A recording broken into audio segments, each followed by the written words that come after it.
Welcome to the first episode of the Realness Podcast. This is something I've wanted to do for a very long time.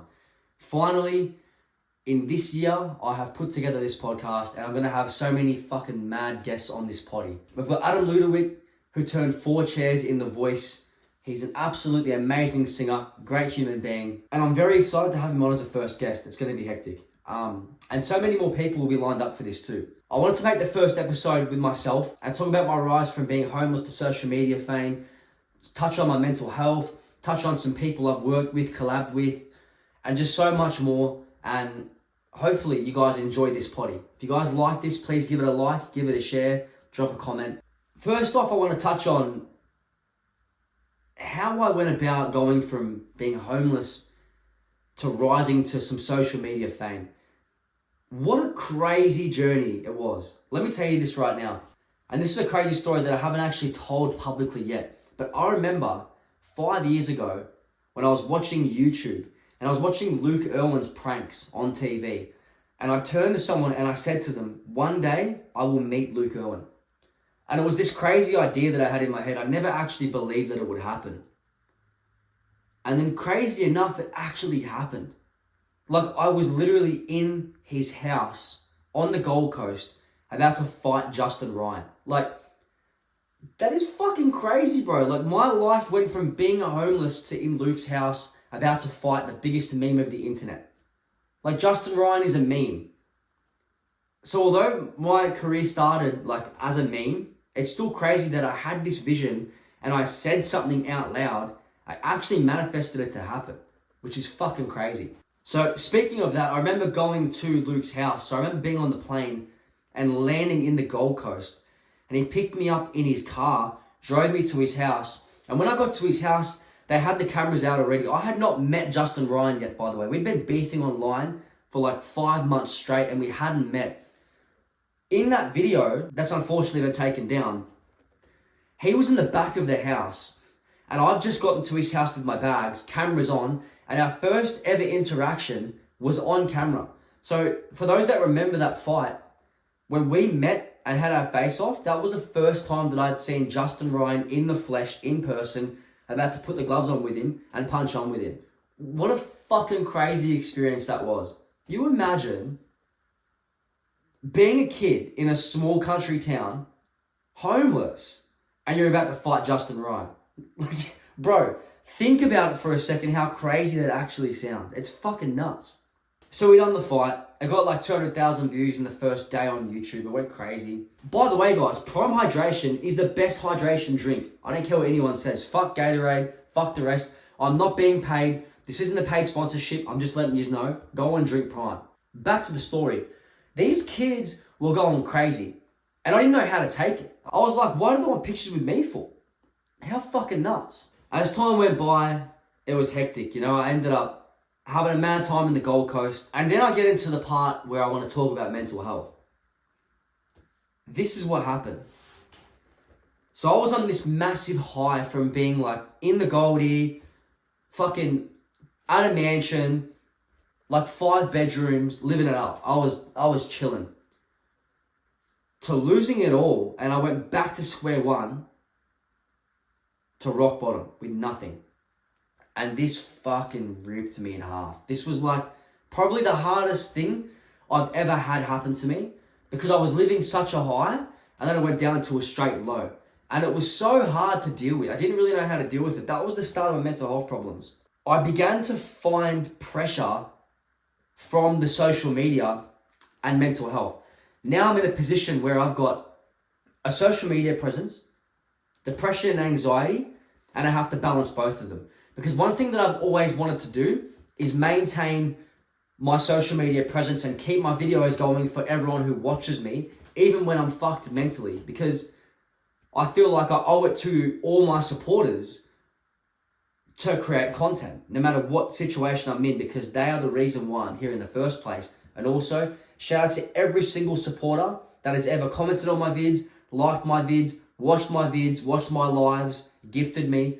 Thank you so much, because without you guys, I wouldn't be able to be here. But I had this pressure from social media, and it actually dragged me down more and more and more every single day, and I didn't know what to do with myself. And it brought me to a very dark place in my mind where I was producing more content than I was producing happiness for myself. And I didn't want to stop, so I just kept producing content. Then I was like, look, I'm going to take a break. I ended up going back to Queensland with Etsy Boy Jared. For those that don't know Etsy Boy Jared, he's a streamer on TikTok. He was a good friend of mine and we did a lot of content together. I went to Queensland. We lived in a Meriton for 2 years. We were paying like 1.8k a week living out of Meritons. 5th floor was a pool. Go outside, you got the ocean there, riding the line bikes, doing sick shit, making content. That was 2 years in the Gold Coast with Jared.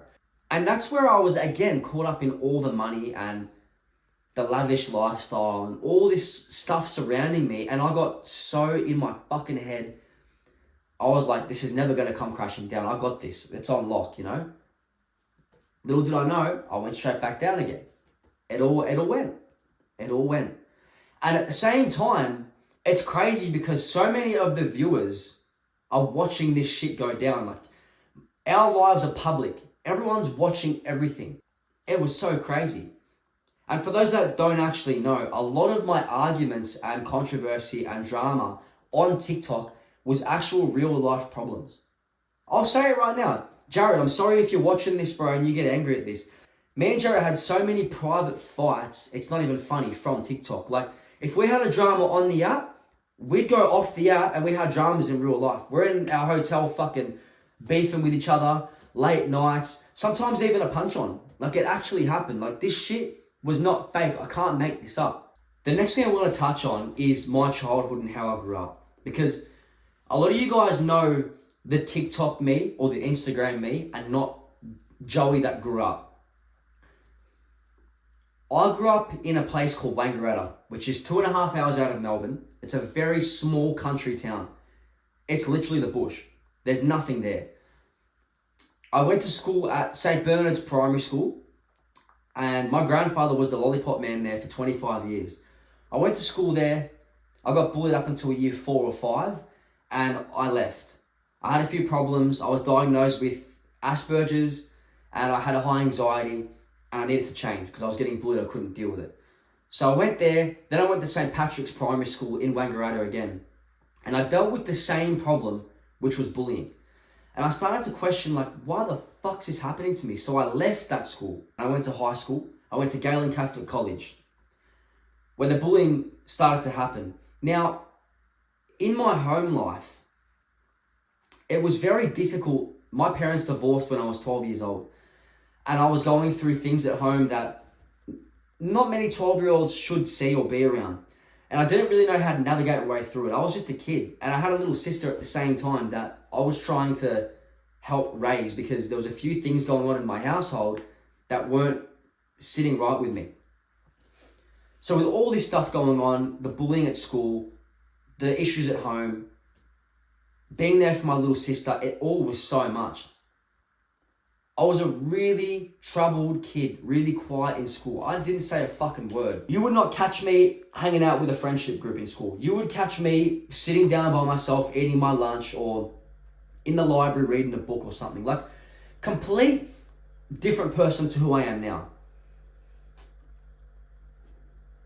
I ended up getting pulled out of that high school for reasons that I won't publicly say on here.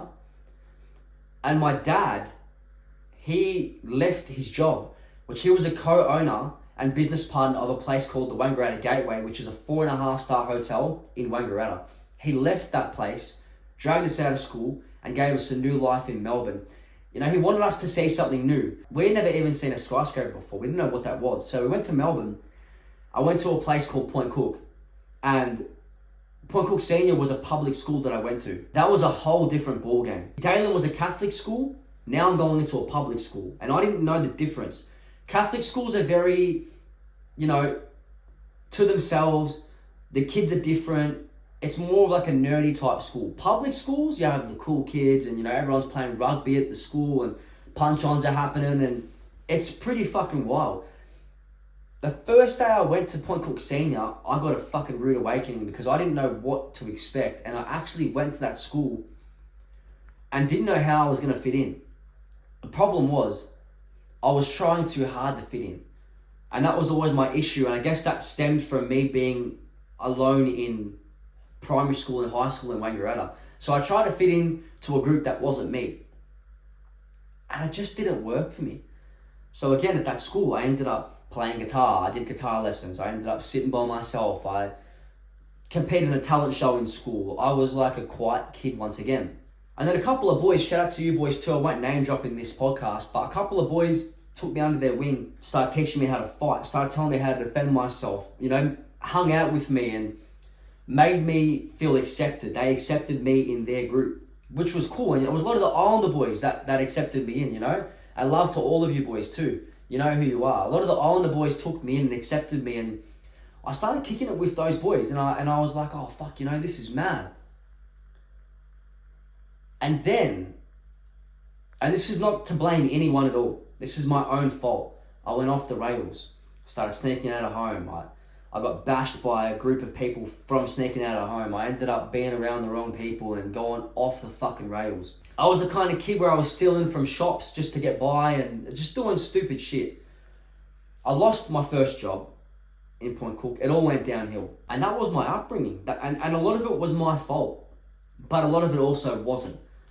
And I just felt like I wanted to touch with you guys about that a little bit, because you guys don't really know a lot of my upbringing or my childhood. You just know the me now, what you see on social media, what I post, what I want you to see, you see. Now, I've had so many people ask me what it's like to be a streamer on TikTok. So I'm going to address it for you guys right now. There are pros and cons to streaming. Streaming's great. You meet so many great people. You are able to share your story to so many people. You're able to entertain to so many people. But then the downside to streaming is the fucking negativity and toxicity of that app. Let's touch on the good things first. In my years of streaming, I had so much fun. I went on stream, I had a laugh with so many people, I met so many people. I made quite a decent amount of money over my time doing TikTok. I also got to collaborate with so many great people. And it was fun. I danced, I interacted with people in different countries, in third world countries. I was there every single night, knowing that every night I jump on, my mods are on, my regulars are on, and it's a mad vibe. The downside of TikTok is the negativity. TikTok can be like an actual high school schoolyard. What I mean by that is TikTok politics. Everyone is so invested in the politics of TikTok. Everyone is so invested in what's going on, where the drama's at, who bashed who, who's exposing who, what happened, this is on the news. Someone sent you on the paper, they're going to talk about it. Let's bring up someone's kids. Let's bring up someone's mum, dad or sister. That is TikTok in Australia nowadays for everybody.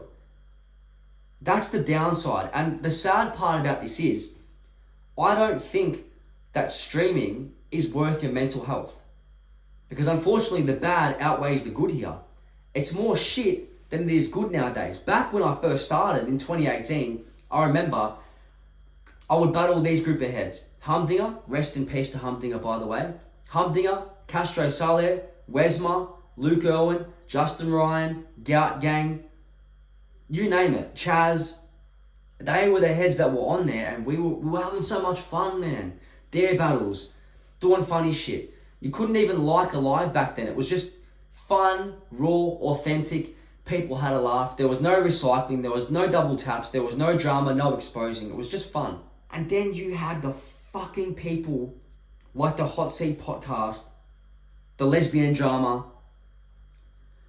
the blokes sitting there talking about each other's fucking hair color or just some stupid shit, arguing over it and making it the biggest thing. Like it's so drama filled now. People recycle on there. People got to the point, like their egos are so fucking high that they will sit there on a second phone and gift themselves just to win battles and hit podium.